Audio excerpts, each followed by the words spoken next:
Hello guys, कैसे हैं आप सब लोग। स्वागत है आप सभी लोगों का हमारे इस यूट्यूब चैनल में। इसका नाम है एवन सर, मैं हूं आकाश शर्मा।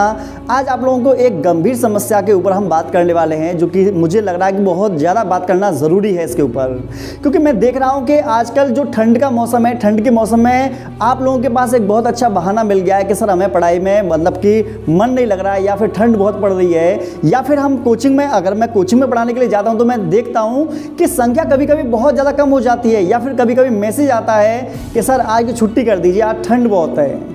मैं उन सभी लोगों से मैं एक बात पूछना चाहता हूं जो ये कह रहे हैं कि ठंड है तो हमें पढ़ाई नहीं करनी है, ठंड है तो कोचिंग नहीं जाना, स्कूल नहीं जाना, या फिर कोई मतलब स्टडी नहीं करनी। तो उनके लिए मैं बस एक शब्द कहना चाहूँगा, ठीक है, मैं इस चीज़ को एक्सेप्ट करता हूँ, ठंड है।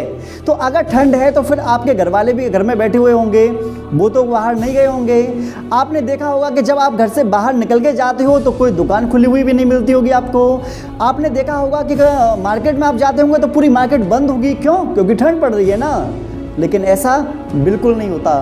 आप लोगों को बता दें, आपको ठंड लगती है तो आप घर में बैठ जाते हैं, लेकिन आप लोगों के जो घर वाले हैं आपके लिए कोई केले की ढकेल पर केला बेचता है मॉर्निंग के टाइम में, कोई शाम के समय में मूंगफली बेचता है, तो कोई बहुत दूर काम करने के लिए जाता है। वो सिर्फ इसलिए जाता है कि आप लोग पढ़ लिख कर कुछ उनका नाम कर दीजिए, या फिर वो इसलिए जाते हैं क्योंकि आने वाले समय में, जैसा कि आपको पता है, जैसा फीस का समय आता है तो हम फीस तो ले लेते हैं आप लोगों से, लेकिन उस फीस के बदले हम तो अपनी नॉलेज दे देते हैं अपने लिए, आपके लिए नॉलेज दे देते हैं क्लास में। लेकिन मेन प्रॉब्लम ये आती है, क्या जो आपने हमको फीस दी, हमसे आपने कितना सीखा, और जो फीस आप लोगों के घर वाले दे रहे हैं उस फीस का घर वालों ने तो दे दिए, उसका रिजल्ट घर वालों को क्या मिल रहा है, ये मुझे बता दीजिए।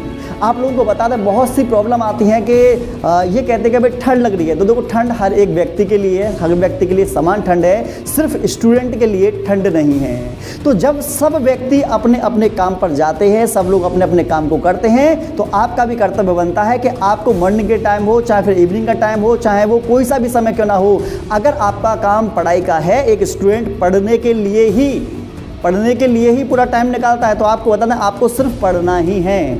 आपको ये बहाने नहीं मानना कि ठंड आ गई है, या फिर कोहरा पड़ रहा है, या ये हो रहा वो रहा, कोई भी बहाना नहीं चाहिए। सिर्फ लास्ट के महीने हमारे पास बचे हुए हैं, सिर्फ एक महीना बचा हुआ है, ये जनवरी का। फरवरी आते ही आप लोगों को लगेगा फरवरी नहीं आई, डायरेक्ट पेपर आ गए हैं। तो आप लोगों को ये टाइम वेस्ट नहीं करना, आपको लग जाना है। आपको अभी खुद, मैं ये नहीं कह रहा कि चलो तुम पढ़ो, लेकिन आप अपना आकलन तो करके देख लीजिए, क्या आपकी फिजिक्स पूरी कंप्लीट है, क्या केमिस्ट्री कंप्लीट है, बायोलॉजी कंप्लीट है, इंग्लिश कंप्लीट है, हिंदी कंप्लीट है या नहीं। अगर वो कंप्लीट नहीं है तो आप कब पढ़ोगे? फिर पेपर हो जाएंगे उसके बाद पढ़ोगे क्या? नहीं ना। तो उससे हमें पहले पढ़ना है, तो अपना टाइम टेबल बनाकर आप तैयारी क्यों नहीं कर लेते हो? क्यों ना आप लोगों को मतलब कि हर सब्जेक्ट को टाइम देना है कि हमें हिंदी इतने घंटे पढ़ना है। बहुत से बच्चे तो पूरी सारे हिंदी नहीं पढ़ते, लास्ट के समय पढ़ते हैं। तो भाई लास्ट का समय भी आ गया है, अगर अभी भी तुम नहीं पढ़ोगे ना तो आपको बता दें बहुत बड़ी दिक्कत में आ जाओगे आप लोग। तो लास्ट का समय है, आप हिंदी को भी समय दीजिए, क्योंकि हिंदी आप लोगों के नंबर को इंप्रूव करा सकते हैं, मतलब बूस्ट डाल सकती है। जैसे मान लीजिए आपने ज़्यादातर केस में देखा होगा, लास्ट में आप लोग क्या काम करती हो, लास्ट के समय में कुछ इंपोर्टेंट मॉडल लाकर आप 70-72 तक नंबर ले आती हो, लेकिन अगर आप और एक्स्ट्रा एफर्ट डाल दोगे तो 80-85 नंबर तक आराम से ले आओगे, ठीक है ना। अगर आप इंग्लिश में प्रॉब्लम आती तो कुछ समय बाद मैसेज आएगा कि सर आप इंग्लिश का क्या करें, इंग्लिश में तो बड़ा प्रॉब्लम आ रही है, क्योंकि हम यूपी बोर्ड के स्टूडेंट हैं, और यूपी बोर्ड में स्कूल में भी ठीक से हम लोगों को इंग्लिश पढ़ाई नहीं जाती, और इंग्लिश पर हम लोग जोर देते नहीं है। फिजिक्स, केमिस्ट्री, बायोलॉजी, मैथ, इसको तो सब लोग लगाते हैं, लेकिन इंग्लिश का तो कोचिंग भी बहुत कम लगाते हैं। और लास्ट का समय जब आता है तो हम लोग क्या कहते हैं कि सर आप इंग्लिश को याद कैसे करें। तो वो सीधी सी बात है, आपने उस इंग्लिश को समय नहीं दिया। जब आपने उसको समय नहीं दिया तो वो तुम्हारे कैसे समझ में आ जाएगी। सिंपल सा मेथड होता है कि आप जिस चीज़ को जितना ज़्यादा समय देते हो वो आपको उतना ही अच्छा समझ में आना स्टार्ट हो जाता है। अगर हम इंग्लिश को टाइम देंगे तो इंग्लिश भी समझ में आएगी ना, क्यों नहीं आएगी, सब कुछ समझ में आएगा, लेकिन आप लोगों को समय देना पड़ेगा।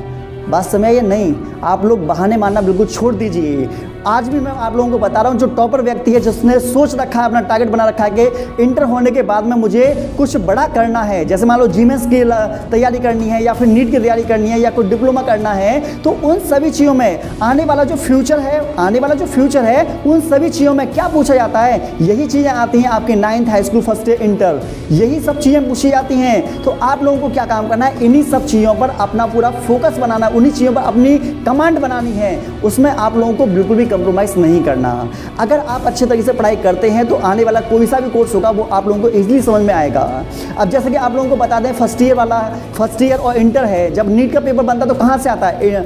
इसी एनसीईआरटी से आता है। लेकिन हम लोगों की प्रॉब्लम क्या होती है कि हम एनसीईआरटी को खरीदना तक पसंद नहीं करते हैं। आज भी मुझे कमेंट सेक्शन में बता के देखो, आज भी तुम लोगों में से बहुत से ऐसे स्टूडेंट होंगे जिनके पास एनसीईआरटी बुक तक नहीं होगी, और सबने वहाँ क्या देखते हैं कि हम नीट की तैयारी करेंगे, ये करेंगे, वो करेंगे। तो देखो, नीट की तैयारी नीट एग्जाम मतलब कि इंटर होने के बाद नहीं होती, उससे पहले स्टार्ट हो जाती है। आप लोगों की जो सोच है ना वो पहले से तैयार हो जाती है कि ये लड़का मतलब कि नीट लायक है या नहीं है। तो आप लोगों को बता दें, एक फोकस के साथ पढ़िए आप लोग, मतलब किसी दूसरे व्यक्ति को आप बेवकूफ़ नहीं बना रहे हैं। अगर आप कोई बहाना बना रहे हैं तो आप अपनी लाइफ को बर्बाद कर रहे हैं। अगर आप लोगों को लगता है कि आप किसी टीचर को बेवकूफ़ बना रहे हैं, या आपको ये लगता है कि हम किसी मतलब अपने पेरेंट्स को बेवकूफ़ बना रहे हैं, तो वो बेवकूफ़ नहीं बन रहे। उनका कर्तव्य है पैसा देना, वो अपना कर्तव्य बखूबी निभा रहे हैं। हमारा काम है पढ़ाना, तो हम क्लास में आते हैं, आप लोगों को पढ़ाते हैं। आपका काम है ईमानदारी के साथ पढ़ना। आप सोच कर देखिए कि क्या आप 100% अपनी पढ़ाई के लिए दे रहे हैं या नहीं दे रहे।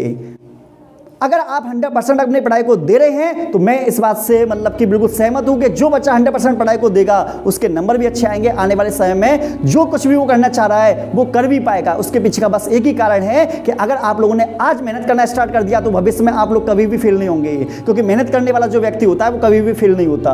और अगर आप लोगों ने बहाना मारना स्टार्ट कर रखा है कि आज से पढ़ लूंगा, कल से पढ़ लूंगा, अभी ठंड पड़ रही है, या अभी दोस्तों के साथ घूम लूँ या पार्टी कर लूँ, तो बस आपको बहाना मारना है तो बहाना मारते रहिए।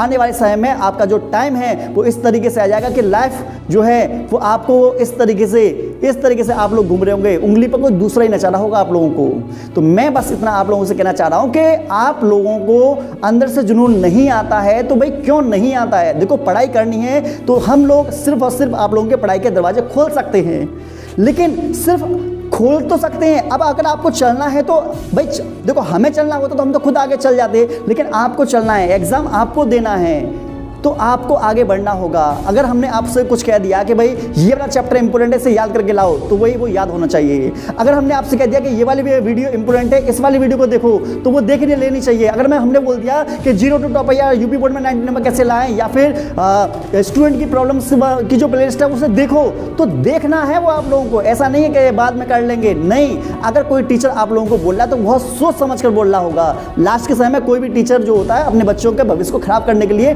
टाइम नहीं करवाते।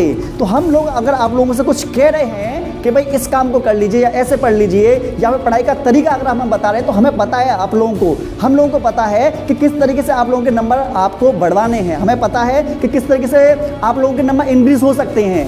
अगर आप अपने हिसाब से चलोगे तो सिंपल सी वाली बात है, आप अपने हिसाब से पढ़ाई कर लो, छोड़ दो कोचिंग, वो अपने घर पर बैठो, अपने आराम से जैसे तुम्हें पढ़ाई करनी करो। लेकिन अगर आप कोचिंग पढ़ने के लिए जाते हो तो आपका कर्तव्य है, कोचिंग में जो बातें बताई जा रही हैं, जो टीचर आप लोगों को समझा रहे हैं, जिस तरीके से वाले बात बता रहे हैं, उस चीज़ को आपको फॉलो करना होगा। अगर आप करने में सक्षम हैं, अगर आप करते हैं तो आप कोचिंग लगाइए, अन्यथा छोड़ दीजिए। सिंपल सा, बहुत सही तरह बोल रहा हूँ मैं, हो सकता है कि आपको बुरा लग जाए, उसके लिए सॉरी, लेकिन यही हकीकत है कि कोचिंग में अगर आप आ रहे हैं तो कोचिंग का काम होता है एक स्टूडेंट को मार्गदर्शन कराना। हम लोग मार्गदर्शन कराएंगे, हम बताएंगे कि ये रास्ता ऐसे जाएगा, उस रास्ते पे आप नहीं चल रहे, आप अपने रास्ते पे चल रहे हो। तो जब आपको अपने रास्ते पे चलना है तो घर पे बैठ के चलो ना, फिर यहाँ पर आने की क्या ज़रूरत है? सीधी सी बात है। तो आप लोग समझ गए होंगे मैं क्या कहना चाहता हूँ। अगर आप लोगों को मेरी बात से बिल्कुल भी दुख पहुंचा हो तो उसके लिए सॉरी, लेकिन यही एकदम सच्चाई है। मैं चाहता हूं कि लास्ट के समय में आप मोटिवेट बने रहें, मैं चाहता हूं आप पढ़ाई में लग जाएं, मैं चाहता हूं अगर आपके अंदर कोई भी कमियां हैं तो उन कमियों को आप अभी सुधार लें। हैंड राइटिंग सही नहीं है तो उस पर अभी से काम कर लें, कुछ टॉपिक याद नहीं है तो उसे आप कर लें। कोई अगर आप लोगों को चीज़ वीक है, आपका कोई टॉपिक या सब्जेक्ट वीक है, तो अपने टीचर से आप एडवाइस लीजिए। यूट्यूब का आप मतलब कि हेल्प ले सकते हैं, बुक्स की हेल्प ले सकते हैं, जहाँ से आपको हेल्प मिलनी है वहाँ से ले सकते हैं। अपने डाउट को क्लियर कीजिए। और उसके साथ साथ में अगर आपको किसी भी चीज़ में प्रॉब्लम है तो अपने टीचर से डायरेक्ट आप बताइए कि हमको पढ़ाई में कौन सी में कैसे में दिक्कत है, उसको बताइए, जिससे कि सॉल्यूशन मिल सके। अगर आप देखो, सीधी सी बात बता रहा हूँ मैं, अगर आप प्रॉब्लम को लेकर बैठे रहोगे तो वो प्रॉब्लम बहुत बड़ी हो जाएगी। अगर कोई भी प्रॉब्लम है उस प्रॉब्लम को बताइए टीचर को, वो प्रॉब्लम का सॉल्यूशन निकालेंगे, उस चीज़ को फॉलो कीजिए, वो प्रॉब्लम खत्म। बहुत से बच्चे ऐसे हैं कि भाई हम पे याद नहीं हो रहा, बैठे रहो, अरे क्यों याद नहीं हो रहा उस चीज़ को देखो। बहुत से कह रहे कि डायग्राम नहीं बन रहे, डायग्राम नहीं बन रहे। अरे उस डायग्राम को 5 बार बनाओ तो सही। पहले डायग्राम आपने बनाया नहीं, बन नहीं ना, कैसे बन जाएगा? पहले बनाने की प्रैक्टिस करो, 5 बार उसे देख देख कर बनाओ, उसके बाद में 6ठी बार आपसे बनेगा। लेकिन 5 बार प्रैक्टिस करेगा कौन? यही वाली बात आ जाती है, प्रैक्टिस करते नहीं है, बस हवा इस बात चल रही है कि हमसे नहीं हो रहा, कि ये हमसे याद नहीं हो रहा। ऐसी गलती आप लोगों को नहीं करनी है। लास्ट का समय है, जी जान लगाना है और 90 पार इस बार आप लोगों को करना है। समझे आप लोग? अगर आप लोगों को हमारी वीडियो पसंद आई हो तो मुझे लग रहा है वैसे आज की वीडियो पसंद आई नहीं होगी। अगर आप जिसको भी पसंद आई हो वो लाइक करें, शेयर करें एंड सब्सक्राइब करें। और किसी भी चीज़ की प्रॉब्लम है तो कमेंट सेक्शन में बताएं, हम उसकी वीडियो पर्सनली ज़रूर बनाएंगे। मिलते हैं नेक्स्ट वीडियो में।